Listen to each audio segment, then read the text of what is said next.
Although most teenagers are quite healthy, many also have chronic health conditions. These can be medical conditions like diabetes or sickle cell disease, or emotional difficulties like anxiety or depression.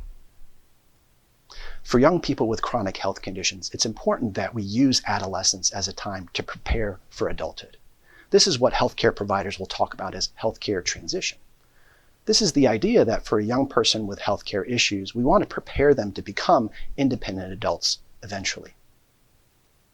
As teenagers grow up, their healthcare appointments are also going to change. A big piece of this is that they're going to take center stage. It's really important that young people learn how to prepare for appointments. Like with a lot of things in life, making a list can be the key.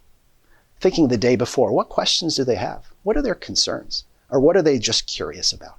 Writing them down beforehand, maybe on their phone or on a piece of paper, can really make the appointment go smoothly. In addition, you'll find that your healthcare provider will try to prioritize their privacy as a teenager. They're growing up and they have different aspects of their life that they might want to keep private. What we talk about in healthcare circles is confidentiality.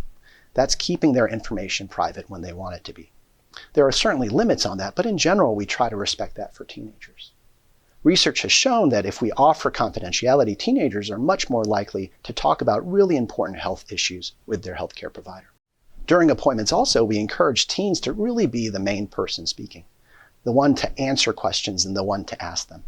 Certainly we want parents and other caring adults who are there to be involved, but helping the young person to be the first person to speak in the room is really important. And then finally, we encourage parents and teenagers to debrief or to talk about the appointment afterwards. When you do that, though, we encourage you not to pry, especially if they had time alone with the healthcare provider and maybe talked about personal or private concerns. That's really for them to share with you when they're ready. So good ways to debrief are just to ask, what were you happy about? What did you find out that you didn't know before? Do you have any questions that are still lingering? Healthcare appointments are really important for teenagers, and parents can do a lot to support them in making the most of those opportunities.